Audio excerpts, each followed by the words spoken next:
looking for help for your food addiction and you don't know where to start? Welcome to this series, The Food Addiction Frontlines, where we uncover the expertise and services available for overcoming food addiction. I'm Dr. Vera Tarman, an addictions physician specializing in sugar and ultra-processed food addiction, here to introduce you to the professionals making a difference in this field. In each 15-minute episode, we'll meet leading experts in this field. They will share their journey, their training, and the unique services that they offer for all those struggling with food addiction. So let us help you find the treatment that is best for you. And you can find information about our guest today in the show notes. Today, we speak with Clarissa Kennedy. Hi, Vera. Thank you so much for having me here today. You're actually my first guest, so this is very Oh, exciting. So what inspired you to specialize in food addiction treatment? And then basically, how has your journey shaped your journey to helping clients? yeah. So I first got into the field of mental health and addictions because I struggled with my own alcohol use disorder and opiate use disorder after a major car accident. So I went to my first treatment center at the age of 27, and getting sober really changed my life. So I decided to go back to school for it and help others who were struggling with addictions as well. However, I had also been struggling with an eating disorder ever since the age of 19, and I was never able to really heal or resolve those issues, even though I saw professionals and had sought treatment for it. So it was presented to me like this was just something I learn how to live with. So I was still restricting my food over and binging and purging in my sobriety. Although my opiate use disorder remained in remission, I would say 8 months, I would have a recurrence with alcohol. It was devastating to me mentally and emotionally, and sometimes came with some serious consequences. But I was really determined to figure out why this was happening because I always felt like it came out of nowhere and that something must be wrong with me. So I went to two more treatment centers, and it was at the second one, Renaissance, where I met you, Vera. And you told me about food addiction, which I felt really saved my life. So from there, I went and trained in food addiction counseling and opened my own private practice to work with others. So, in a way, I really turned my pain into my purpose. Be specific about some of the training that you got in food addiction, your general training, and then in food addiction. So I train with Esther in the International Food Addiction Training Program. I trained with Bitten in the Holistic Addiction Medicine for Addiction Program.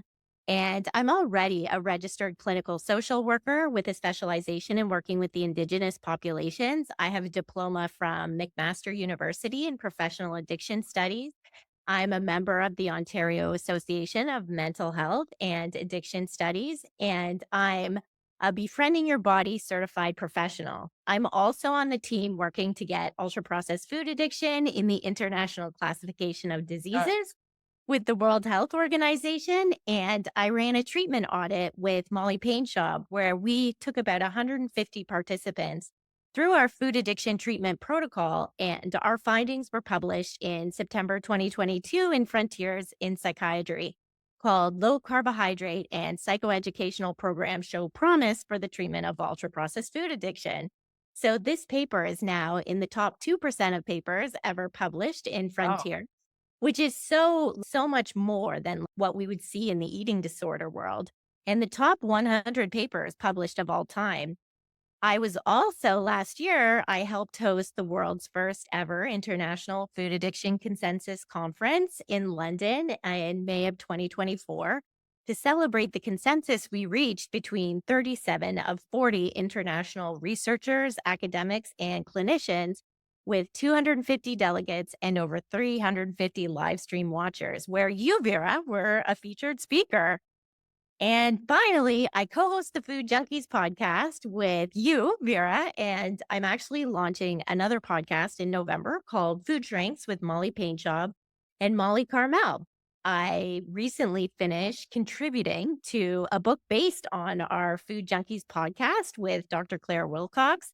And that will hopefully be released next year, which kind of highlights all our top guests, the most current information, and also some strategies that are practical for us to put into our own recovery. And on top of that, I worked in the field of mental health and addictions for about 8 years prior to getting into the field of food addiction, where I worked with men and youth in the shelter system and clients on an assertive community treatment team, which supports people with serious and persistent mental illness, such as schizophrenia. That's pretty impressive. Okay, tell us about the services that you provide, the one-on-one and the group services. I do one to one counseling and coaching in my private practice, which is called Reinvent Your Bliss Point. And I offer group coaching, which we have 5 groups a week for $25 a month, and psychoeducational courses such as perfectionism, procrastination, emotional eating, codependency. And those are $50 a course in the company I run with Molly Paint Job, and it's called Sweet Sobriety. So, this was really our best hopes for providing accessible and affordable solutions to disordered eating and food addiction. And there we offer our 12 foundation modules based on our treatment audit, but they've been enhanced with the most modern treatment frameworks. And what about one-on-one? The one on one that I do is coaching if you are outside of Ontario, or counseling if you're in Ontario. So, just because of the different ethics, I can't obviously do therapy with people who are in different countries, but I can do coaching around food addiction. But with people who come see me in Ontario, I'm a registered social worker and we can do more of holistic therapy there. What is really unique about my service is that I do evidence based therapy. So, whether it's CBT, which is cognitive behavioral therapy, or mindfulness based interventions, or dialectical behavior therapy for eating disorders, I work with motivational interviewing, which is a best practice for addiction treatment. I'm also a somatically informed self compassion therapist. So I like to integrate body based interventions into our sessions to deepen the healing process. Because I find that when working with food addiction and trauma, we are really have disembodied from the head up. And so it's to reconnect that missing link. And so this breadth of knowledge really helps me address a wide spectrum of challenges, providing more of a holistic or personalized approach. And I really believe that the client has all the answers. And it's just my job to support them in their recovery journey and discover that they actually can be radically in control of their food and their life and choose their own path to recovery. So, for some, it might mean choosing the harm reduction pathway. And for others, it might mean choosing immediately the abstinence pathway. And no matter where the client is, I just want to meet them where they're at and support them unconditionally. You've given me the strengths and the unique of what you offer. What would be a limitation? My limitations are that I'm trained in many different therapeutic modalities, but if you're outside of Ontario, I can only work with you in a coaching capacity. However, I can certainly help you find someone in your area to support you in the deeper work. I think it's also important to state that as a coach or a counselor, we have limited control over client outcomes. So no one can promise you or guarantee you recovery. And if any professional does, that should be a major red flag for you. It's very much dependent on a client's effort and willingness. And even with that, addiction and mental health requires significant amount of daily commitment, and return to use and recurrences will happen. And that can really challenge a client's motivation or their self perception of success. And I always think it's important to note that anyone that works with you will also come with their own set of biases and preconceptions. And this is certainly something we all must be self aware of and acknowledge. And in that case, it's really important that I have supervision and or collaboration from colleagues to talk through these issues. What about if somebody comes to you and they have other issues, they have other psychiatric or co-occurring mental health issues, or they're on medication? How do you deal with that? Yeah, I'm always going to refer to their physician when it comes to anything medication related. And I certainly do have experience. And depending if you're in Ontario, I would maybe sign like a HIPAA form and I could collaborate with your treating physician. However, I like to stay in my lane.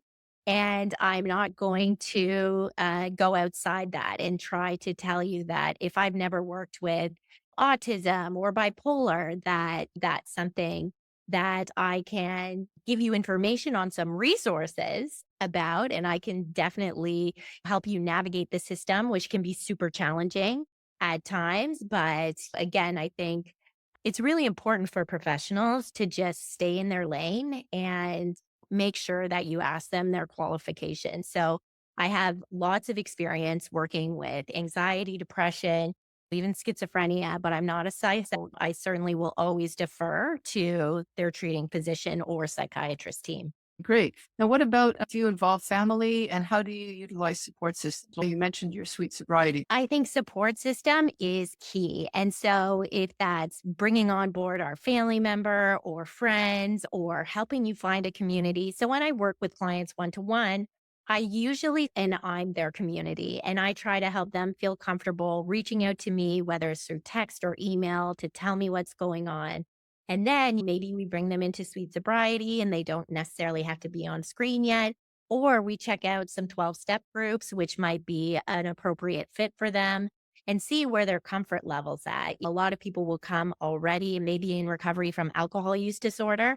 So they may be more comfortable, but there's a lot of, if people don't have that past history of any other addiction, there's so much shame around food and it can take a long time for people to get comfortable. I've certainly worked with clients who were in our sweet sobriety community and came to meetings, but just stayed off screen for a year before they felt safe enough to come out and start talking. But they do. And so we have to just allow for that space and time for the client or the person to feel like this is the right fit for them. This is a pretty hard field to work in, food addiction, and you must have your own trials working in it. So, how do you manage to stay afloat in such a way that you're able to be with the client when you need to be? You're so correct in saying that as I'm in recovery myself, I have a recovery routine that's imperative. And I certainly have to practice what I preach, right? I'm involved in an alcohol use disorder community and I have my own therapist that I see regularly. I certainly think that a self care routine is key. I have to have a balanced caseload. I'm fortunate to work on a team with that we have regular supervision meetings every other week. When I was started and I was working in this one to one, it was really challenging not having that collaboration with other individuals and that support. And I've seen a lot of professionals in our field burn out because of that, because we just know how all encompassing food addiction is. And it's really hard to have those boundaries sometimes. So it's really important for me to stay grounded and do mindfulness maybe before or after to also make sure that when 6 o'clock hits, work is done. And I go out and I go outside, spend time with my dog and take care of myself and practice self compassion. Because again, in this field, I'm sure you see it too. It's very challenging when clients have those reoccurrences or those return to use. And we still have to just continue to support them unconditionally and be that cheerleader. And that can be challenging when clients are having that significant struggles. We take care of us so we can take care of you. That's great. So, let's say somebody's watching this and they're thinking, "Oh, I think I'd like to pursue this." What's the next step for them so that they can find out more about what to do with you, your fees? You can work with me at www.foodaddictionhelp.ca. That is my Reinvent Your Bliss Point. That's my private practice. You can reach me via email at clarissa.kennedy number one at icloud.com. Or you can connect with me at our Sweet Sobriety group coaching, which is www.sweetsobriety.ca. And I'm very upfront in my costs and my services. I send an email and I respond with all of that if anyone has any questions about that. And we'll have all that information in the show notes. Do you have like a half an hour? Yeah.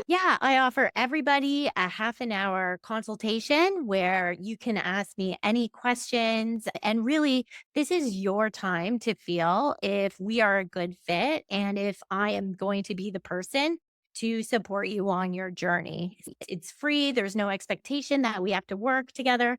I actually usually tell clients to do multiple ones and find the one that they feel the most safe and comfortable with. All right. Well, thank you so much. Chrissy, do you have last words to say for us?